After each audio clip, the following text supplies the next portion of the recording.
Mandela was born July 18, 1918.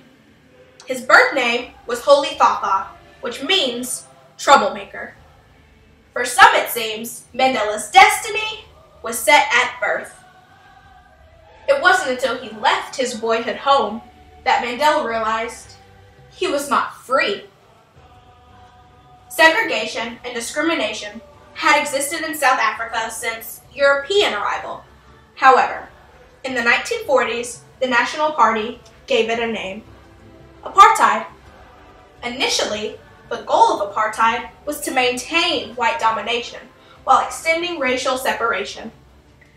Beginning in the 1960s, a plan of grand apartheid was executed, emphasizing territorial separation and police repression. Race laws encompassed every aspect of social life, including prohibition of marriage between whites and non-whites, and the sanctioning of whites-only jobs. All blacks were required to carry passbooks containing fingerprints, photo, and information on access to non-black areas. The majority of the black South Africans were assigned by the government to homelands or independent states. Essentially, blacks were considered citizens of their homeland and not citizens of South Africa. Penalties for protesting against or supporting repeal of the law included fines, imprisonment, whippings, and execution. Mandela was the first in his family to attend school, which is where he was given the name Nelson. When I went to school, the lady teacher, Miss Mdingane, asked, "What is your name?" I told him my African name, Kaitlyn. He says, "No, I don't want that one. You must have a Christian name." So I say, "No, I don't have one." She says, from today, you are going to be Nelson. In 1941, Mandela moved to Johannesburg. It was here that he began attending meetings of the African National Congress, or ANC, an organization whose goal was to establish a democratic government. In 1944, Mandela became an active member of the ANC and helped form the ANC Youth League to force a more radical approach to achieve full citizenship for black South Africans. That approach included boycotts, strikes, civil disobedience, and other nonviolent methods. Mandela traveled across the country organizing protests against discriminatory policies and promoting the manifesto known as the Freedom Charter, which was ratified by the Congress of the People in the 1950s. The Congress of the People in 1956 really laid the foundations of political activism in the country, and the Freedom Charter really provides the foundations in many ways of the South African Constitution in the post-apartheid era. In 1952, the government of South Africa served Mandela with a banning order, which placed further restrictions on his limited rights.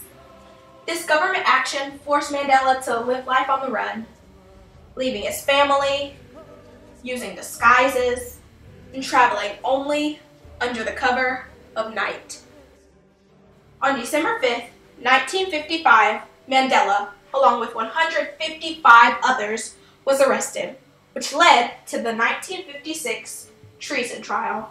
So, but the South African government, because of under apartheid laws, the political laws of apartheid, the South African government could regard that the Freedom Charter was treasonable, and that people who supported the Freedom Charter could be charged with treason. So that was the origin of the treason trial. All were eventually acquitted. In 1960, police opened fire on peaceful protesters in the township of Sharpeville, killing 69 people.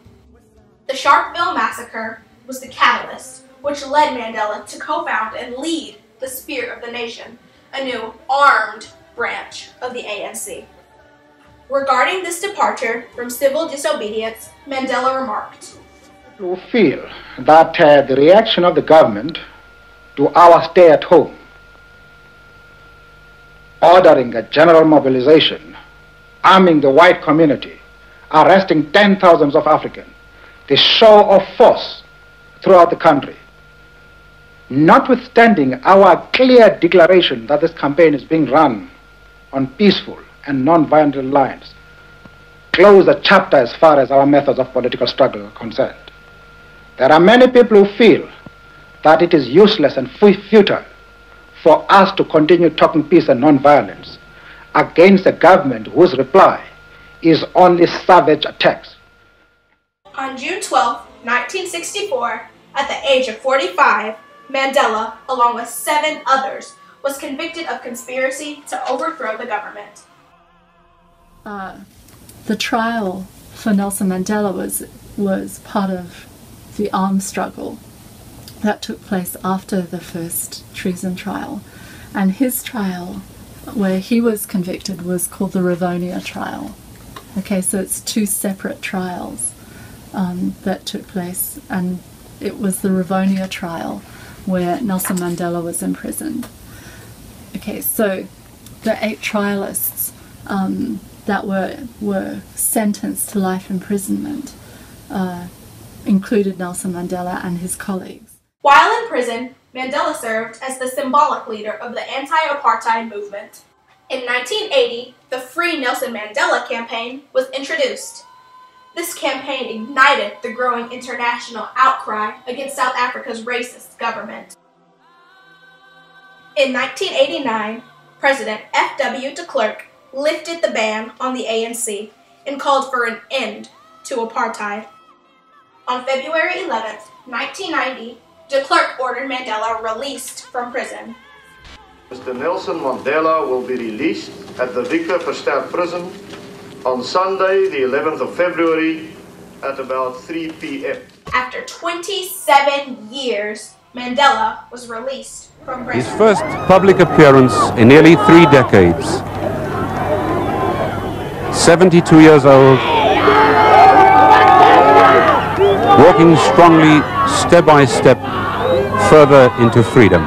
3 months after his release, Mandela was elected leader of the African National Congress. In 1993, Mandela and de Klerk were awarded the Nobel Peace Prize for leading negotiations with the ANC, the governing National Party, and other South African political organizations for an end to apartheid and the establishment of a multiracial government.